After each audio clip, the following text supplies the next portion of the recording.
What's going down? Heart of Texas Media Network. I'm not sure if all of you have seen these videos and the old to some and new to many information about Pimp C and his death. As of the time of this video, his death date just passed a few days ago, so it's been 16 years now. Wow. Anyway, I wanted to share with those who haven't seen them and piece together the story for you. Pimp C's cousin, Edgar, you know Edgar, and Dee Dee getting married and Edgar on the boat, same guy. And side note, that's what made Pimp C so real. He talked about real life shit in just a artistic way. Anyway, Edgar went on Super Tight TV, shout out to Bobo and his wife, and he talked about Pimp C's death, and some interesting information came up that obviously Edgar has been holding on to, that he felt now was the time to reveal. So watch this. So tell me about Buddy. Can you? Buddy the nigga who killed my cousin. You got that from a reliable source. Yeah. Yeah. Where did you hear? So the story I heard, it was multiple people inside the hotel room. Female, I think maybe be a male and another male probably. So Super Tight exclusive. So C went to the restroom and Buddy said, look, y'all don't say nothing. I'm gonna play a joke on Pimp. And he poured something into his drink. And when he came back from the restroom, he started drinking it and almost immediately started throwing up blood. And what made me believe that, I packed C bags after he passed. From that same hotel From that room. same hotel. I pulled back the cover of the bed and there was blood in the bed. So that's what made me believe that story to be true. Now, we talked about this prior to us cutting on the cameras. And I never talked about it outside of saying Buddy. You know what I'm saying? And this guy was from Jackson, Mississippi. Yeah. You know what I'm saying? We're not going to mention anybody that was around him that knew him in Jackson, Mississippi. We'll just concentrate on him. Yeah. And like you and I said that you had heard the same thing, that he was going around bragging. Yep. That he had done this. Yep. What? Yes. In the streets of Jackson. And I heard it from someone who at one point really didn't know I was even affiliated with Pimp, but we were associated through a former organization I was with. Yes. And we just got to talking. He said, hey man, what's up with Buddy? And I was like, I've heard this and heard that. It's like, man, well, what you heard is true, because I'm from Jackson. Yes. And that's how that went. And he said that he had heard the rumors of him going through, or he had witnessed him. He had heard it. Yeah. And there was nothing found.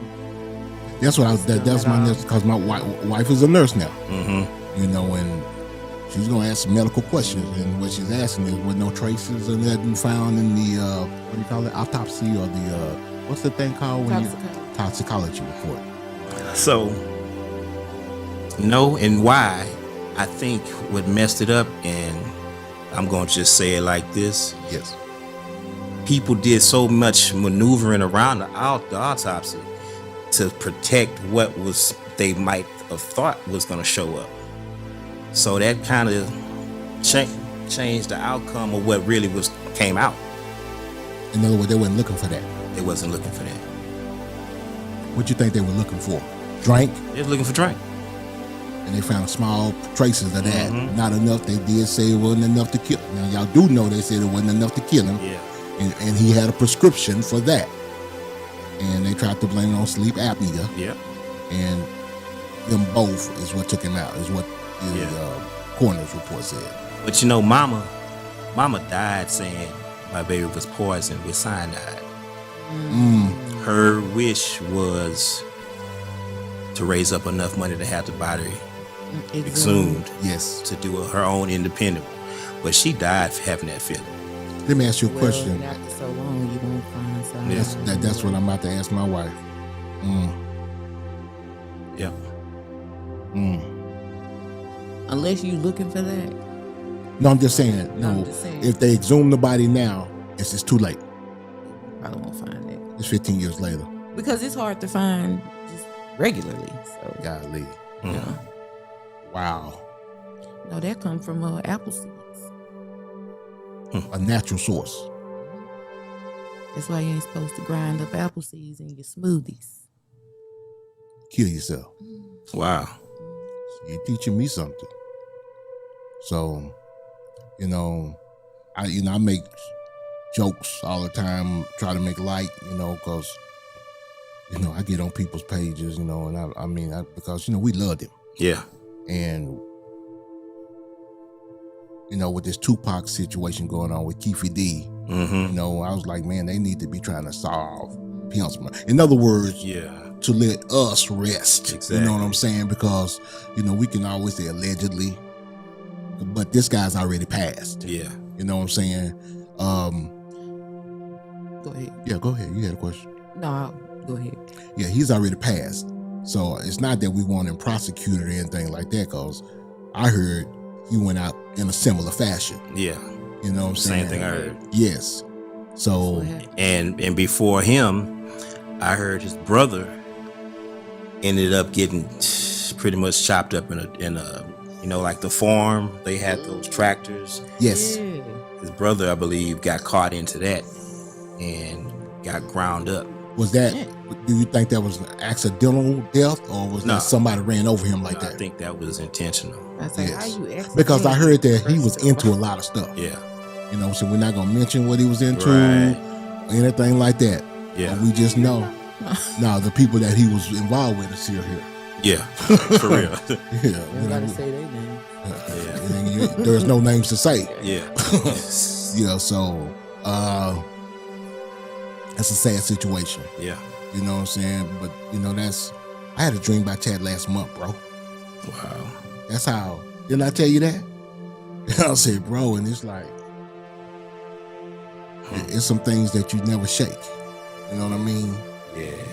Never ever shake. And if maybe something like that would have helped us get over it. You know what I'm saying? Because I had never been involved with somebody that I was as close to like that pass away so suddenly like that. Yeah. Everybody I know passed, they were sick or something like that. But just what?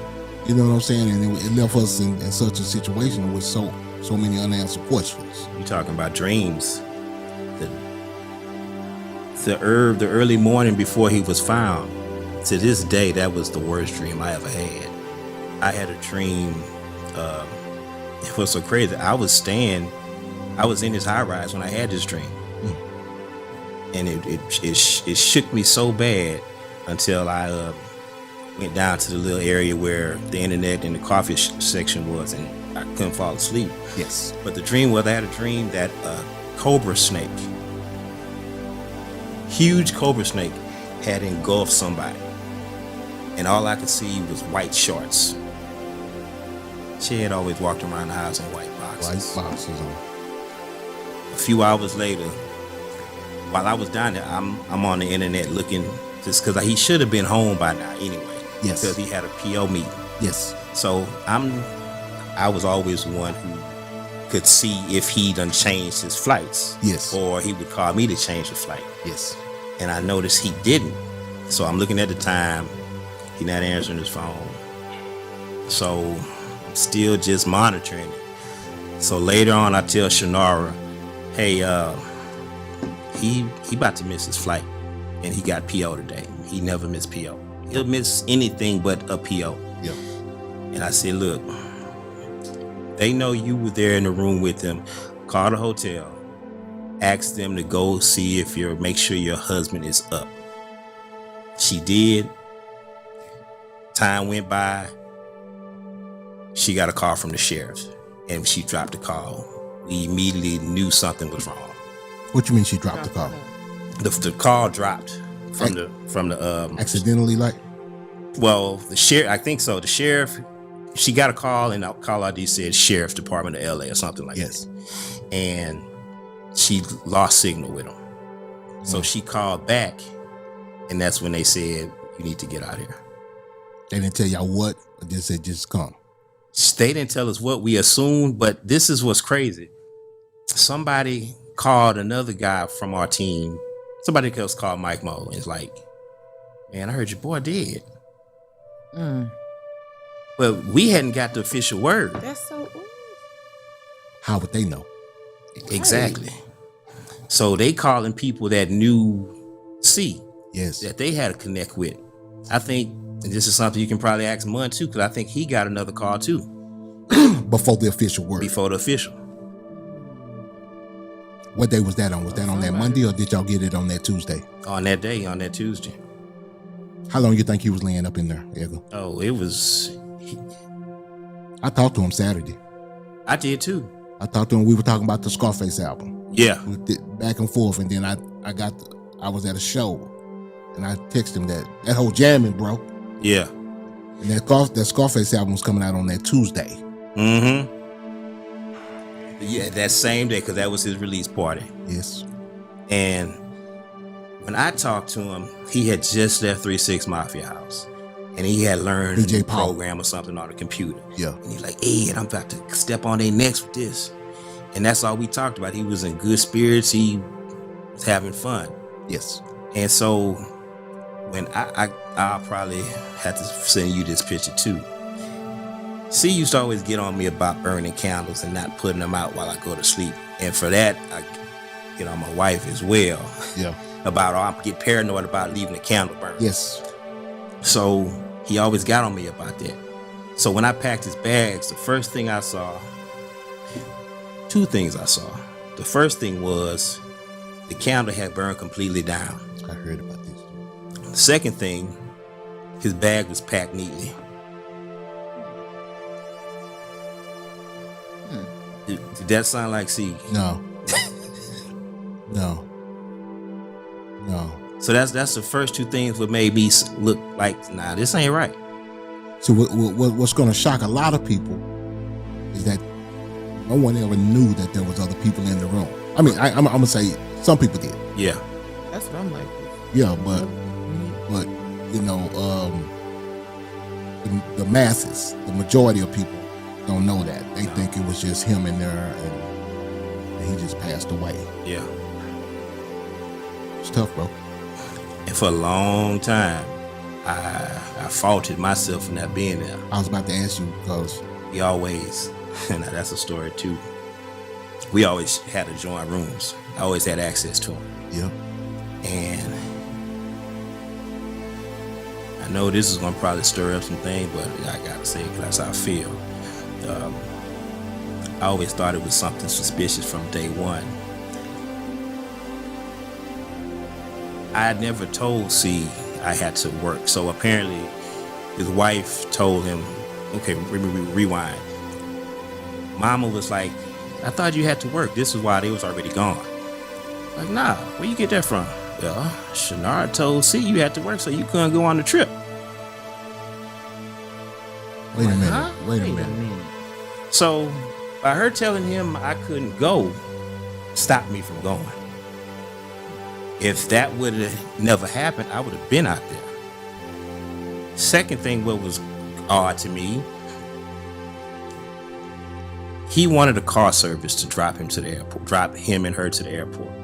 So she wanted to drive the Bentley, leave it at the airport. Big argument was, who want to leave a Bentley at the airport? Yes. Not only was it parked at the airport, it was parked in a tow zone. Illegally.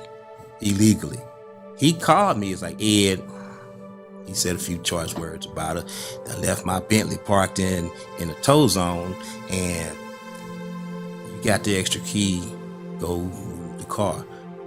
Instead of me moving the car, she flew back to move the car, which left him alone. That bothered me for a long time too. And see, I didn't know. I found that out later that she was there. Mm-hmm. I didn't know that part until maybe 10 years later. It's been 15 years now, right? Yeah. Yeah, about 10 years later, 10 years later. I was like, she was there? The only thing that eased me about that was the other story with what was seen about the stuff being poured. Yes. That made me change my whole thought process on what was running through my mind. Because, at the time. Alibi. Yeah.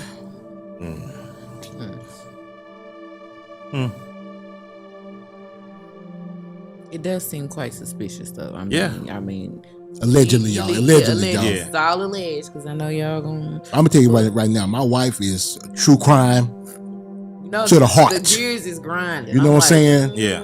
And stuff like that you see in movies. Yeah. You make sure you're here, so they see you.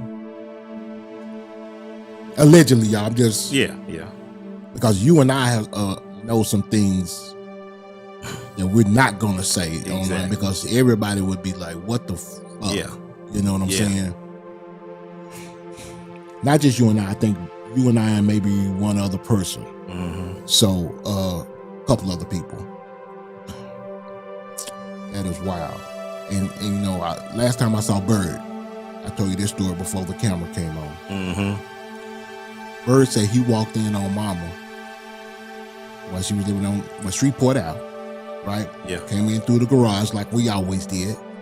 And he said as he was coming in the house, she was finishing a argument on the phone with someone. Yeah. And all he could hear her say was, "Baby, you didn't own it while he was alive, and you ain't gonna own it now." And he didn't know what that was about. And he said, "Mama, who was that?" She said, "That was that Larry nigga.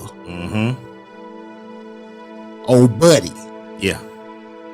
And he said that he owned UGK now. Now here's why he thought that. I didn't know why, but you could tell. I'm not sure the total amount. He said that on the phone. He gave C like $100K. Put $1 another million. zero. Yes. So that's motive there. Because I mean, look, if common sense, if you got two people that own one company, yes, one person dead, yes, is your no. He didn't say he owned UGK Records. Oh, he owned UGK. Yes, that's what he said. Wow. Yes.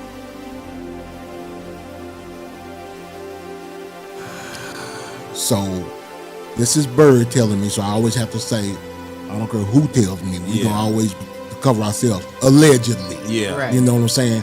But just that all these stories we're connecting dots like Tom Keaton. Yeah. You know what I'm saying? You know who Tom Keaton is, right? Okay. We're connecting the dots like Tom Keaton or whatever his name is. Keaton, the officer. Yeah. You know what I'm saying? Who helped Vlad solve this Tupac, the Keefe D case. Yeah. So, it's strong. Yeah. It's strong. And that number, I can believe that because he had it. Yes. He had it. I heard some strange things about Buddy. Yeah. And this was 2006. He had Yes. I'm just like, don't joke with me and put my drink. Who? Well, maybe he knew what he was putting in the drink. Well, duh, Yeah. obviously. Yes. That's what I mean. Because the boy would walk around with a case of unopened lean in the box. Yeah, I heard that. Yeah. They say he could walk right up into a Walgreens and go get it. Yeah. Like he was the pharmacist. I got that from a reliable source in Los Angeles. So if I'm hearing it, I mean, you have never talked about this. Never. So we on the same page. Yeah. This is some crazy shit, Ed. Yeah. So just to bring you up to speed, as you saw from the video, Edgar brings forth some interesting information about Pimp C's wife, Shanara, that raises some concerns about her involvement in the legend's death. We see she does play an integral role of the story of his death.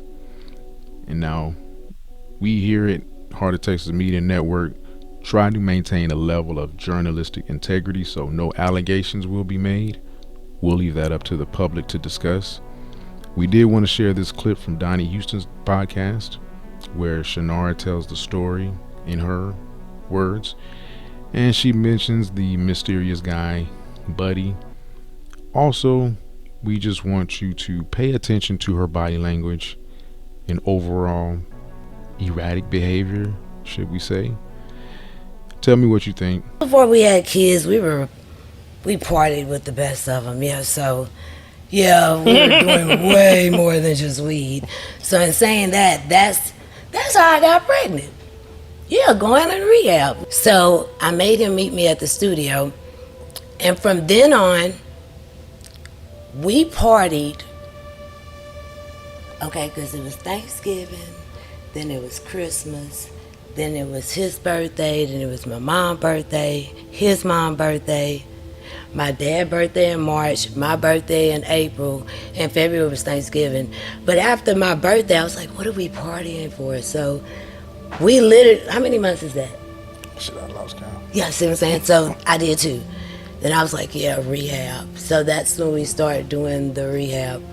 Because we had, in our family. That sounds like an event. It is, because everybody's birthday and holidays back to back to back. Christmas, his birthday's on the 29th. My daughter now was on the 15th. His mom is on the 31st. Or no, she's before Christian. Whatever, December is crazy, always was crazy for us. This is nothing but birthdays, and then my mom in January. My dad's in March. Like, it was a constant celebration. Yeah, I kind of am happy. So I'm not gonna lie, it was, and I'm not even naming all the kids. You see, we forgot about Chad and Court. Yeah. So it's like shit. Like, yeah, it was like a few months out the year that we just weren't celebrating something. That was exhausting. I would imagine so. I mean, y'all going hard for years. Yeah. This my thing is that it annoys the fuck out of me that they say Chad died of drink, because that's not how he died. And it's not true. That's the other part. Because I ask people, can you kill yourself twice? No, I'm just asking, can you kill, not to my knowledge, so you can't die from sleep apnea and die from, like, come on. Yeah. Then I was just there, so it's not like, yeah. Oh, wait, you was in California? Yeah, like, I left. Long story short, shit again. I left to move the car. We were rushing, as usual. We're on trail time. Okay, so. Divine time and trail time. That's the time Mike she be on for you know, Mike Mo. Stacy Mo. Stacy works at Bush. So we already been in California a day. She hits me and like, Shanara, you better move the car or have somebody send me the keys, something, because if they move it last time, we actually got a blowout. Dude towed us to the side, end up messing the whole front end alignment and a bunch of shit in the Bentley. That's kind of why the other color came involved, because of that incident. And it took like 6 months. So I was like, oh shit, I know I should have parked there.